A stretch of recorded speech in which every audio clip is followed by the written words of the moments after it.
Welcome back to the Deep Dive, where we take a monumental stack of sources, articles, historical texts, and deep investigative reports and give you the distilled insight in record time. And today our mission is to trace the really improbable journey of Jorge Mario Bergoglio. A man who, for so many, was the definitive global reformer of the Catholic Church. We're tracking his life from his working-class roots in Argentina right up to his death in 2025. And what a papacy it was, just defined by constant institutional upheaval. That's right. We are unpacking the full, intense history of Pope Francis. And he wasn't just historic for being the first Jesuit or the first Latin American. I mean, he was the first non-European-born pope since the 8th century. Since Pope Gregory III, who was Syrian, that alone is staggering. It is. And his 12-year papacy, starting in 2013, it was a period of, well, rapid institutional shifts, a massive change in tone on social justice. An intense controversy, both inside and outside the Vatican walls. Let's not forget that. Absolutely not. Our source material today is incredibly comprehensive.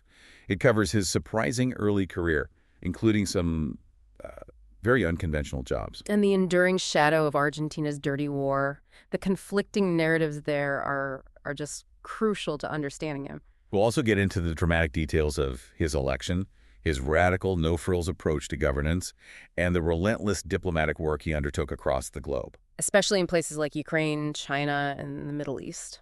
So our goal is to extract the essential insights and those surprising facts that will get you up to speed on one of the most consequential popes in modern history. We want you to understand not just what he did, but why he felt he had to do it. Exactly. Okay, let's unpack this. So let's start in the very beginning. Flores, Buenos Aires. Right. Jorge Mario Bergoglio was born there in 1936. And this foundational story is so crucial because it speaks to an awareness of political and economic displacement that, it really defined his entire career. His family was of Italian origin, but the key thing is they were immigrants. They came over from the Piedmont region in 1929. Right. And they came for a very specific, deeply political reason. They were fleeing the fascist rule of Benito Mussolini. So that experience of political exile, of understanding what it means to be pushed out by a dictatorial regime, that had to be formative for him. It must have been, especially for a young boy who would grow up to preach a gospel of inclusion. His father was an accountant, so the family was stable, but they were certainly not wealthy. The background is fascinating, but his early resume, that's where the story gets really unique. Before he even thought about the seminary, he got a degree that, well, very few future popes share. Indeed. The source confirms he graduated with a chemical technician's diploma. A chemical technician? Yep, from a technical high school. It suggests a mind that's, grounded in practical application and precision. But wait, we have to talk about the jobs that came even before that. Yes. The jobs that immediately tell you everything you need to know about the common touch, he became famous for decades later. You mean the man who would eventually wear the fisherman's ring was once literally working the door? He was a bouncer. He was a bouncer, and he also worked as a janitor. And look, these details aren't just colorful anecdotes, they ground him. Right. This is a future pope who understands what it's like to clean the floors, to manage unruly crowds. It gives him a real-world perspective that most of his predecessors, drawn from more aristocratic or purely academic backgrounds, they just didn't have that. A bouncer, a janitor, a chemical technician, and then a pope. That level of transparency about his past, it seems to be a key part of the image he later cultivated. The leader who understands the common person's struggle. Exactly. But his path to the priesthood, it was also nearly cut short by a severe, lifelong health crisis. A huge one. At age 21, he developed a life-threatening case of pneumonia and had 3 cysts on his lung. And it was serious enough that they had to operate. They did. It required the excision of a significant part of one lung. And that chronic lung damage, it never truly healed. The sources show it resurfaced violently late in his life, requiring extensive hospitalization and even mechanical ventilation in his final year, 2025. So it's a powerful reminder that his entire adult life was lived with this underlying physical frailty. Absolutely. And his actual vocation, the decision to join the Jesuits, it came from a really human and unexpected moment. Yeah, the source material is very clear on this. He was actually on his way to celebrate Spring Day with friends. Such as a normal young guy. Exactly. And he stopped by a church and decided to go to confession. He was so profoundly inspired by the priest's insight and spiritual guidance that right then and there, he felt the calling. He entered the Society of Jesus as a novice in 1958. He also confessed later on that as a young seminarian, he briefly doubted his career because he developed a crush on a girl. I think that tiny, deeply human detail immediately separates him from the more, ethereal image we have of a pontiff. He was dealing with universal human struggles even while training for one of the most demanding spiritual roles in the world. And that ability to acknowledge frailty, both physical and emotional, it seems so central to his later message of mercy. It really is. After he made his initial vows in 1960, he got his licentiate in philosophy, and then, for several years, he actually taught literature and psychology in secondary schools before his ordination as a priest in 1969. And then we see his rise within the Jesuit order was, well, pretty rapid. He becomes the Jesuit provincial superior in Argentina from 1973 to 1979. He was a major leader while still in his 30s. He was, but this leadership role, it eventually led to some really deep friction with his own order. So it wasn't a smooth ride. Not at all. It created a fissure that lasted for decades. After his term as provincial, he was named rector of the theological faculty, but by 1986 he was replaced. The new superior general who came in, he favored emphasizing social justice and direct political action. So elements associated with liberation theology. Exactly. And Bergoglio, by contrast, was focused more on traditional Catholic orthodoxy and what's called popular religiosity. So there was already a clear ideological split between his approach and the sort of prevailing leftward shift in the Society of Jesus at the time. He was actually out of sync with his own order. Which is extraordinary when you think about it. He was replaced. He went to Frankfurt to study, considering a dissertation on the German-Italian theologian Romano Guardini's work on contrast. Contrast. That's fitting. It is. The focus was on theological tension and opposition. He never finished the degree, but the internal distance just grew and grew. So you're saying the very first Jesuit pope was fundamentally an outsider to his own order for decades. What did he sacrifice internally by maintaining that distance? He sacrificed a great deal of comfort and influence. By 1992, the relationship was, for all intents and purposes, estranged. Jesuit authorities specifically asked him not to live in Jesuit residences because of the ongoing tensions. Wow. Yeah.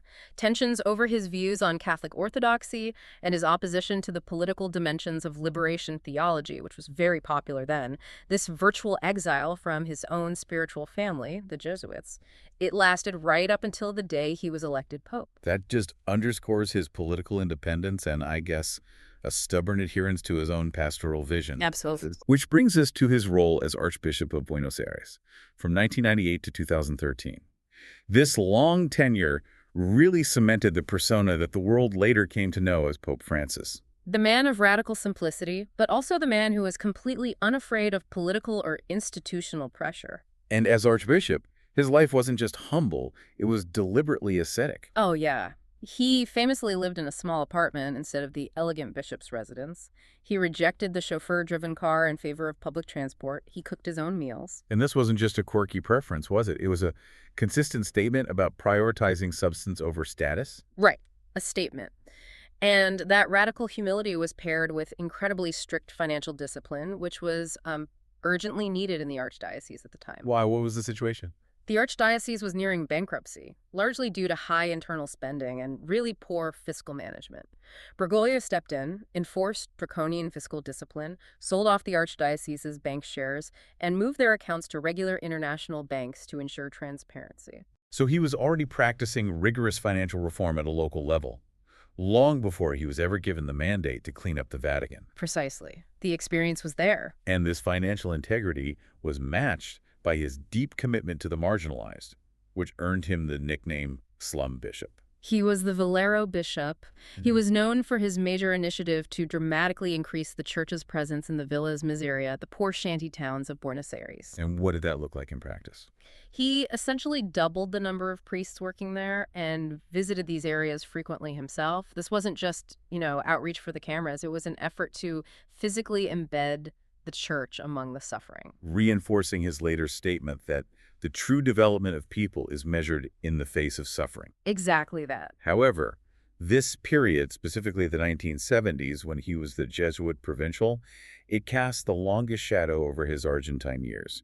We're talking about the allegations regarding his role during the brutal Dirty War. And this is where we see deeply conflicting narratives in the source material about his actions. It's very complex. So the controversy centers specifically on the disappearance and torture of two Jesuit priests, Orlando Yorio and Franz Jalix, in 1976.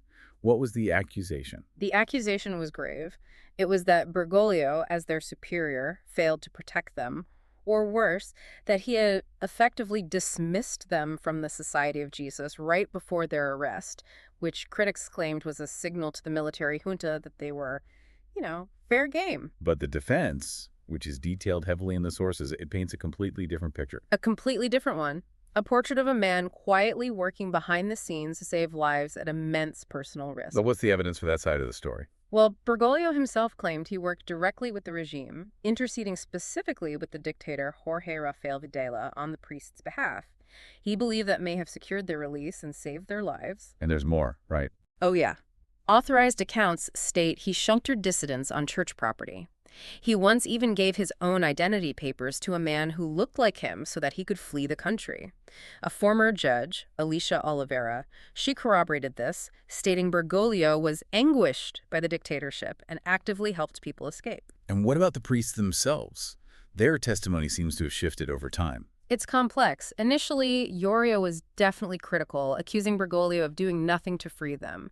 However, later testimony really altered the narrative. Franz Jalix, who spent 5 months in captivity, issued a crucial clarifying statement after Francis's election. What did he say? He confirmed that, and I'm quoting here, "It is wrong to assert that our capture took place at the initiative of Father Bergoglio and that Bergoglio did not denounce them." So while the situation remains politically charged, the weight of later testimonies and investigations seems to have defended his integrity. It does. And you have major human rights advocates coming to his defense. Nobel Peace Prize laureate Adolfo Pérez Esquivel stated definitively that Bergoglio never collaborated with the dictatorship. So the picture that emerges is one of a man navigating a moral tightrope in a period where everyone was under surveillance. I think that's fair.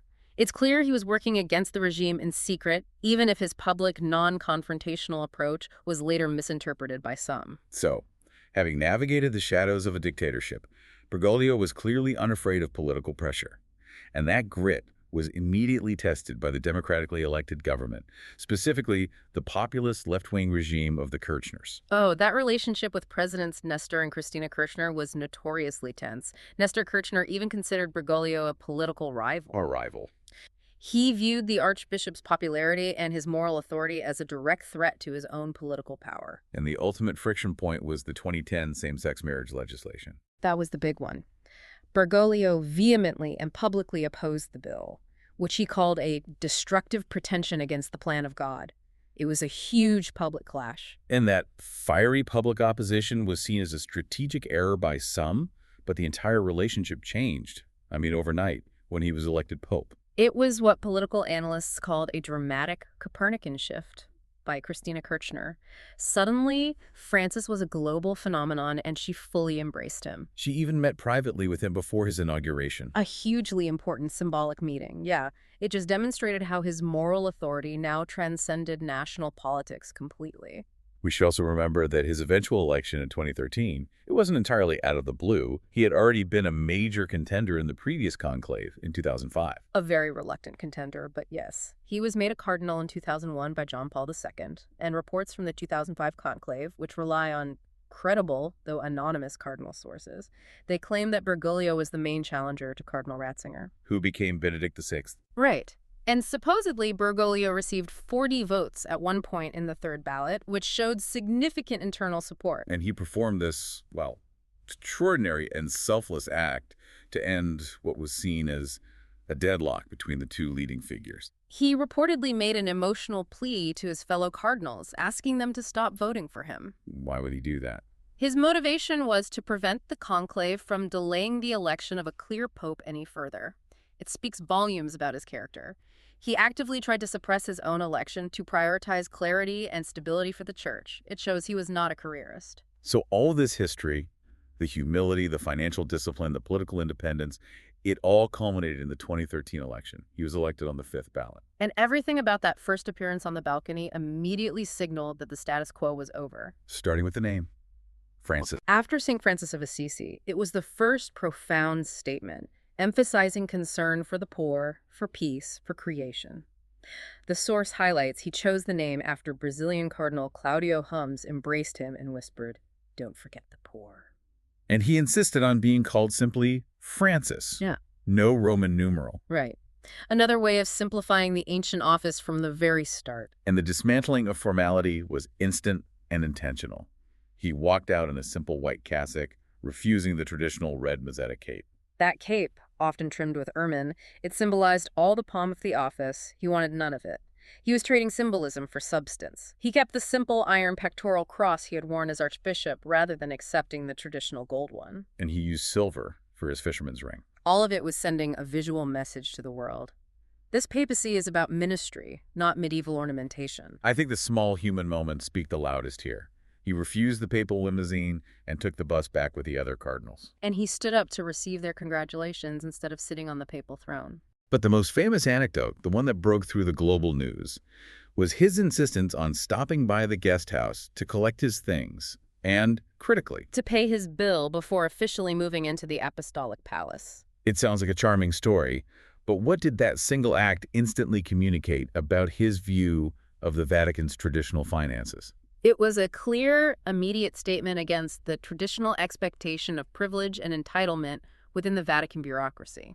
So a rejection of the idea that the Pope operates above mundane rules. Exactly.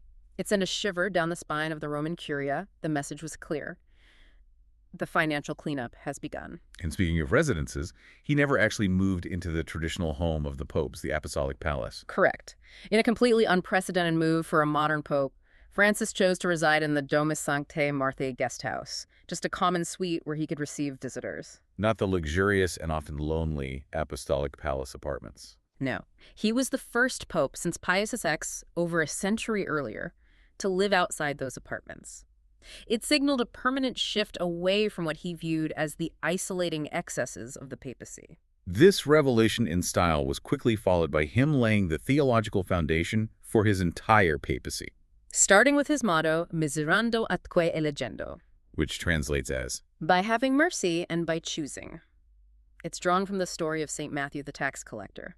It immediately set the core tone. The central theme of his papacy would be God's boundless mercy over any rigid adherence to institutional rules. Wow. And this emphasis on mercy and accessibility, it became the programmatic text of his papacy, Evangelii Gaudium, which was published only 7 months after his election in 2013. That document was a comprehensive blueprint. It called for a missionary and pastoral conversion.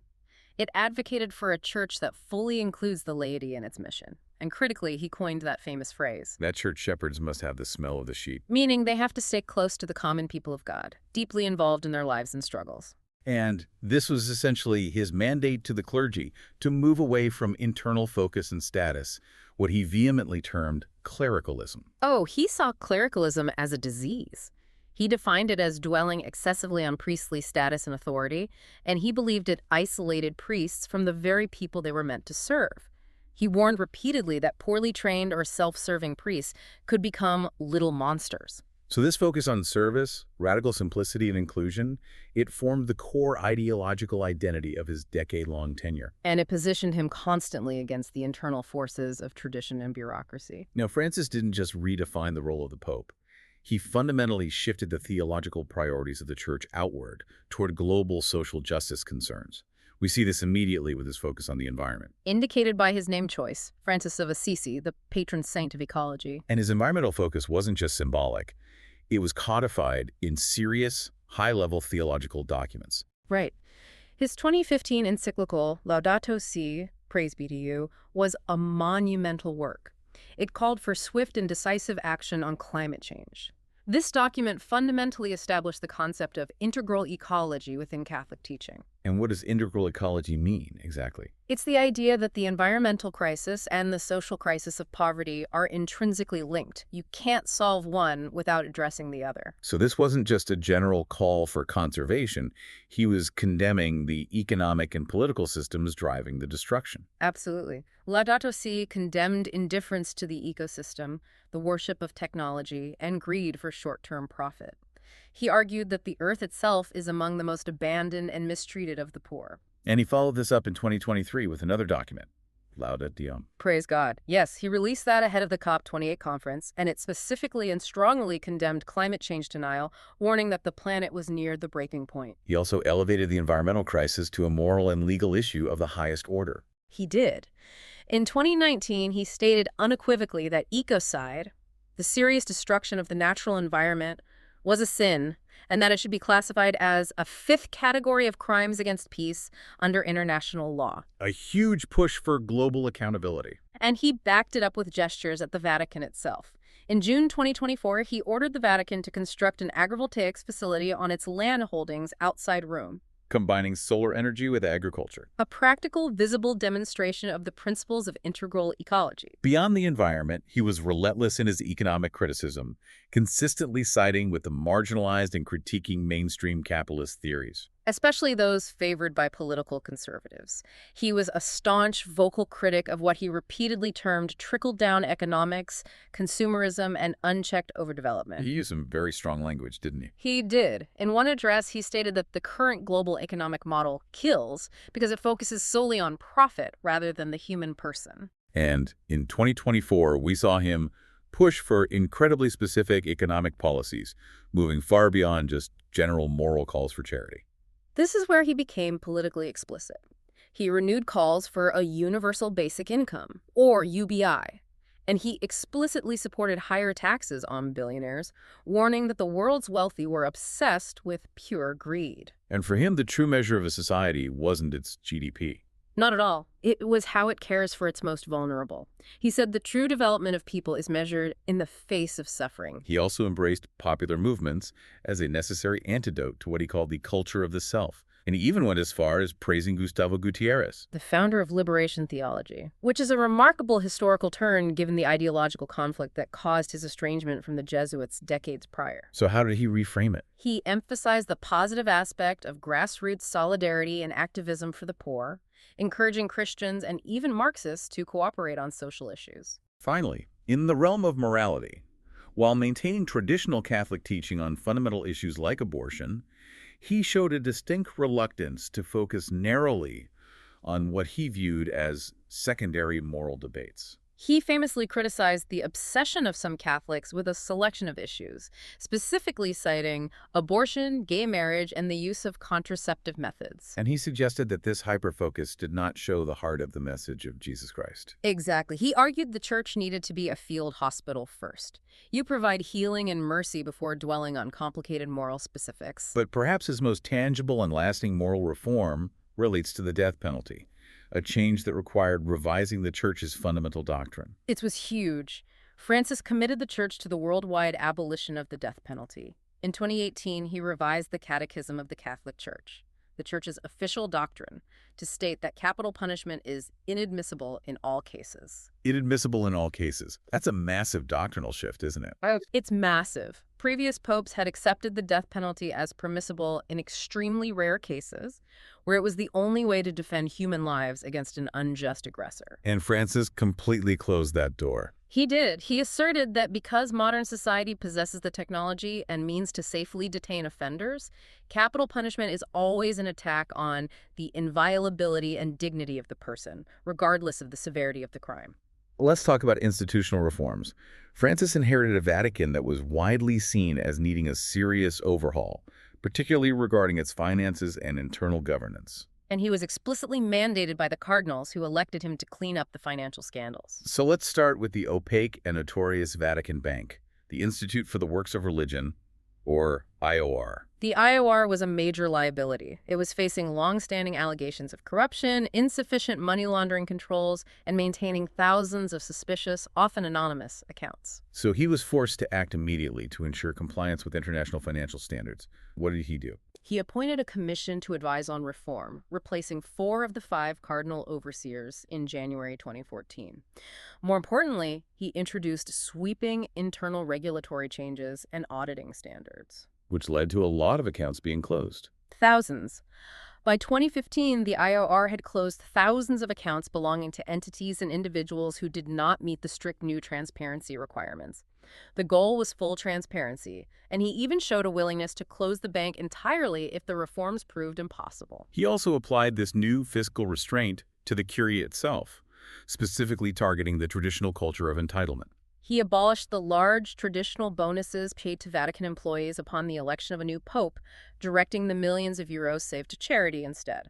I also read he abolished the 25,000 annual bonus that was paid to cardinals serving on the board of supervisors for the Vatican Bank. He did. It was all part of his rejection of careerism and financial privilege within the church hierarchy. Beyond finance, one of his flagship initiatives was the profound change to internal governance through the creation of the Synodal Church. The Synod on Synodality, which Francis convened in 2023, was perhaps the culmination of his vision. It was aiming for deep structural change. And the fundamental goal was a radical decentralization of governance away from Rome. Right. Instead of a purely top-down structure, he aimed for a church that listens, where decisions are made in dialogue with the people and local bishops. A key part of that process involved integrating the laity, and critically women, into the decision-making structure. His new apostolic constitution, Episcopalis Communio, formally allowed lay people to contribute input directly.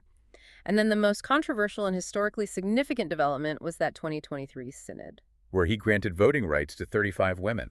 Those women experts and religious sisters amounted to just over 10% of all voters. But it marked the first time women were ever allowed to vote in a synod of bishops, fundamentally challenging the idea that only ordained clergy can hold institutional power. Now, regarding the role of women more broadly, this is a topic where Francis's progressive institutional changes clash sharply with his firm adherence to doctrine. It's a key contradiction we need to dissect. It is the essential tightrope that Francis walked his entire papacy. He categorically rejected the ordination of women as priests. He stated that the doctrine is definitive and that holy orders is reserved for men. But at the same time, he systematically unlocked almost every other institutional door for women. Right, which led some to view it as progressive pragmatism and others to see it as an ultimate failure on gender equality. So what were some of the key institutional appointments that reflected this balance? He appointed women as full members of dicasteries. That's the term for the departments of the Roman Curia, the Vatican's ministries. He appointed women to posts previously held only by men, like the Italian magistrate Katia Sumiria as the first woman promoter of justice in the Vatican's Court of Appeals, and Natalie Beckert, a French nun, as co-undersecretary of the Synod of Bishops. He also seemed to waver on the possibility of female deacons, which is often seen as a possible step toward greater inclusion in the ministry. He did. He impaneled two separate commissions, one in 2016 and another in 2020, to study the history of female deacons in early Christianity. But the first commission failed to reach a consensus on whether the historical role was sacramental. And he later appeared to reject the idea entirely. He did. In 2024, he emphasized that women's place in the church is much more important than the ministerial way, which seemed to close the door, at least for now, on that possibility. Okay, now we get to the core of the conservative backlash he faced. The three major theological documents that sparked intense, visible, and often unprecedented internal conflict. First, let's go back to Emrys Laetitia in 2016.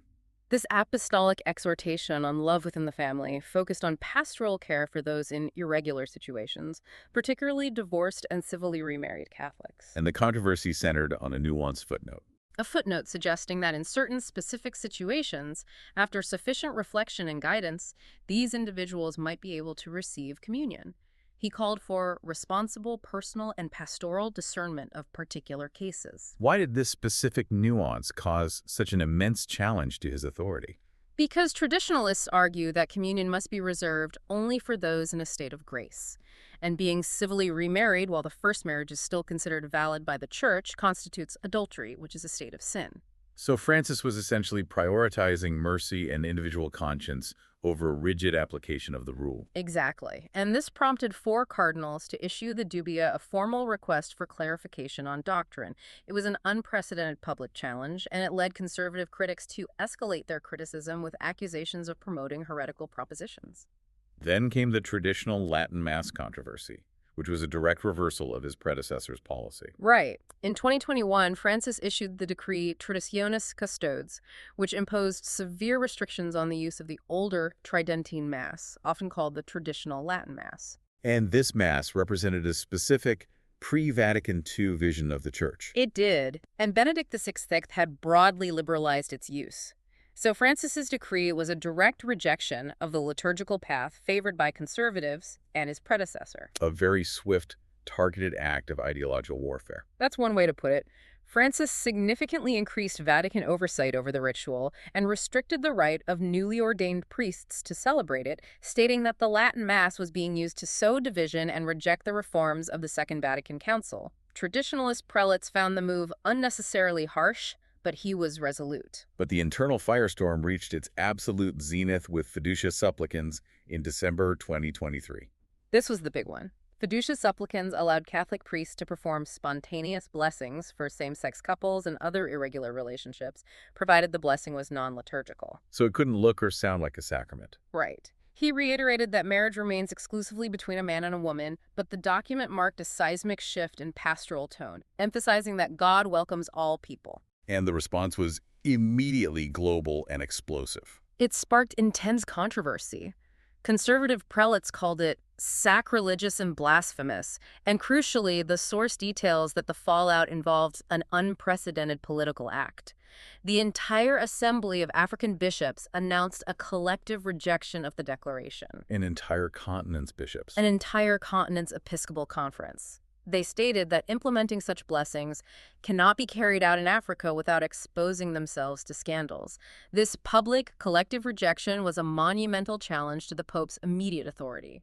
Despite these intense internal conflicts, Francis maintained an incredibly active global diplomatic role, often favoring quiet negotiation and bridge building over confrontation. Even in the most politically fraught situations, the most controversial example of this diplomatic approach was his rapprochement with the People's Republic of China. Despite the Vatican still formally recognizing Taiwan. Right. Francis took a highly conciliatory line, believing uneasy dialogue was better than silence. And what was the core strategic rationale for the Vatican engaging in this? The primary goal was protecting the Chinese underground church and ensuring canonical continuity. The 2018 Provisional Vatican-China Agreement, which was renewed multiple times, it gave the Vatican a role in consulting with the Chinese government on the appointment of bishops. And in return, the government recognized the Pope as the supreme head of the Church. Exactly. The Vatican hoped this would stop the appointment of state-controlled bishops without a papal mandate.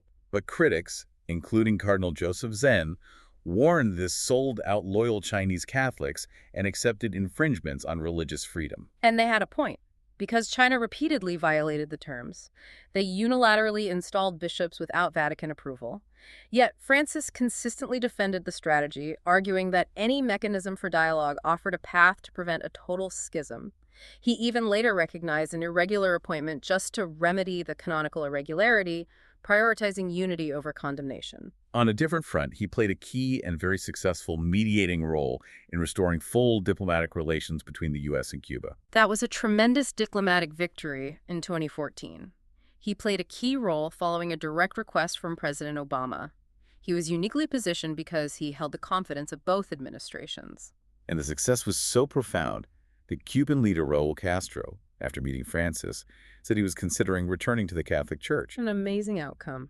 Turning to the Middle East, Francis offered strong symbolic gestures in the Israeli-Palestinian conflict, long before the ultimate flare-up in 2023. During his 2014 visit, he made very conscious, symbolic gestures to both sides. He was the first pope to visit the grave of Theodor Herzl, the founder of Zionism, symbolizing respect for the Jewish homeland. Yeah. He then prayed at a section of the Israeli West Bank barrier, symbolizing solidarity with Palestinians, and he later signed the Vatican's first treaty recognizing the state of Palestine in 2015. Following the October 7 attacks and the subsequent Gaza war, his condemnation was dual-sided and became increasingly political. It did. He condemned the October 7 attacks, but was also intensely critical of Israel's military operations in Gaza. He used powerful language, calling their actions cruelty and even terrorism, after an IDF sniper killed 2 Palestinian Christian women sheltering in a church. And in November 2024, he went even further. He suggested the international community should investigate if Israel's campaign in Gaza constituted a genocide of the Palestinian people. And we learned a surprising detail about his personal pastoral commitment to the region right up until his death. An incredible detail. He personally telephoned Gaza's only Catholic church, the Holy Family Parish, every single night from October 2023 until the day he died on Easter Monday, April 21st, 2025. Every single night. It just underlines his consistent pastoral connection to the war-battered region. His non-aligned stance was perhaps most severely tested by the war in Ukraine, where his initial response drew significant frustration from Ukrainians and the Western world. That is an understatement. In February 2022, immediately after the invasion, he made the unprecedented step of visiting the Russian embassy in Rome to personally express his concerns. But he also said something that was seen as echoing Russian narratives. He did. He later suggested the conflict was somehow either provoked or not prevented, citing an unnamed world leader who claimed NATO was barking at the gates. This was deeply frustrating to Ukrainians who saw it as failing to clearly condemn the aggressor. So what was the motivation for maintaining this controversial non-aligned position? Analysts concluded his hope was to position the Vatican as an impartial, neutral broker of peace. He argued that taking sides would eliminate any chance of meaningful dialogue. So even though he later recognized Ukraine had suffered aggression and called them a noble people, he continued to warn against a simplistic good versus evil perception of the conflict. His focus remained rigidly on dialogue, even saying dialogue must continue with any power that is at war, even if it is with the aggressor. and he dispatched high-ranking envoys to the region, which was a highly unusual diplomatic move. Very unusual. He sent 2 high-ranking cardinals, Krajewski and Cherny, as direct envoys to Ukraine and the surrounding refugee camps. It signaled his direct engagement, even while maintaining that delicate political distance. Finally, we turn to the constant advocacy that defined his international persona, the championing of migrants and refugees. This was arguably the most consistent core component of his global work. He consistently called the protection of migrants a duty of civilization and fiercely criticized neo-nationalists who rejected refugees. His visit to the Moria refugee camp on Lesbos in 2016 was a huge statement, It was a visible statement against what he called the globalization of indifference. and his final, powerful diplomatic act was a direct confrontation with nativism in the United States following the 2025 mass deportations. It was. Following the U.S. elections, the new administration defended strict anti-immigrant policies, using the technical Catholic concept of ordo amoris, the right ordering of one's love to justify nativism. Arguing you must love your own nation first. Right, and Francis issued an excoriating response to U.S. bishops, citing the parable of the Good Samaritan. He clarified that true love, the ordo amoris, builds a fraternity open to all without exception. He used a highly technical theological term to dismantle the political justification for closing borders. If there is one area where Francis marked a permanent shift in the Catholic Church, it's the tone with which it addresses the LGBTQ+ community, even if the doctrine remains unchanged. And that famous question set the stage for everything that followed. Who am I to judge? Delivered on an airplane returning from World Youth Day in July 2013, it signaled a seismic, immediate change from his predecessors. His papacy emphasized the need to accept, welcome, and accompany LGBTQ people, moving away from past rhetoric that focused solely on condemnation. This shift in tone led to high-profile recognition from outside the church hierarchy almost immediately. Francis was named the Advocate's Person of the Year in 2013, an American LGBTQ magazine, and he took concrete steps, publicly denouncing the criminalization of homosexuality globally as unjust and a sin. So we have this constant, delicate balance. Doctrine versus pastoral care. He supported civil unions, but maintained the traditional definition of marriage. Exactly. He reiterated that marriage is exclusively between a man and a woman, based on procreation and complementarity, but he supported civil unions for same-sex couples as necessary legal protections. He separated the legal sphere from the sacramental. And under his pontificate, the Dicastery for the Doctrine of the Faith confirmed that transgender people could be baptized under certain conditions. Showing a strong desire for acceptance and integration of individuals, and the ultimate, most controversial expression of that pastoral shift was Fiducia supplicans, Which we discussed earlier, allowing for the blessing of individuals in same-sex relationships. a decree which specifically blessed the individuals in irregular relationships, emphasizing mercy for the person without approving the union itself. It was the theological tightrope walk writ large. However, this shift was not without major contradictions and confusing messaging, particularly around gender issues. Which drew criticism from both liberals and conservatives. He faced criticism for suggesting gay children should seek psychiatric treatment, though he later rescinded that statement. And he frequently criticized what he termed gender ideology. He did. He described gender-affirming education and theory as ideological colonization, stating that ideology nullifies differences between men and women. But he made an effort to clarify that his criticism of the ideology was not a criticism of transgender people themselves. He was very careful to draw that distinction. He stated his criticism was directed at the ideology he saw as undermining the natural order, not at transgender people themselves who must be accepted and integrated into society. He privately met with many LGBTQ people and activists throughout his papacy, demonstrating that dual approach, maintaining the doctrinal lines while practicing radical acceptance of the individual. Let's turn to the final phase of his papacy, which was defined by increasing physical frailty and a final burst of institutional reckoning. Francis entered his papacy already having survived that life-threatening illness that cost him part of a lung. His final years were marked by recurrent chronic health issues.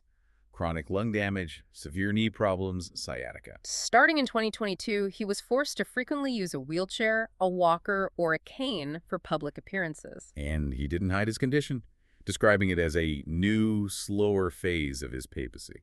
And disability advocates widely praised him for making his disability visible, challenging the historical norm of a pope who must appear physically robust. He also endured multiple hospitalizations. A respiratory infection and abdominal surgery in 2023, and then a severe polymicrobial infection and bilateral pneumonia in early 2025, which required mechanical ventilation. And yet he continued working right until his last public appearance on Easter Sunday, April 20, 2025.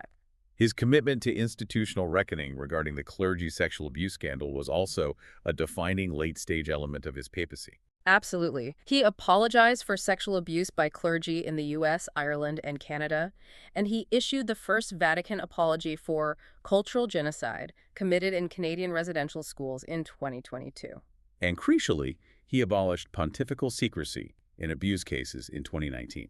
A critical procedural step toward transparency. It clarified that bishops do not need Vatican authorization to turn over materials to civil law enforcement. And he took the unusual step of publicly thanking journalists for their role in uncovering the scandals. He did. He thanked them for helping us not to sweep it under the carpet and for the voice you have given to the abuse victims. However, the sources also note that even late in his life, issues of accountability continued to draw scrutiny. They did.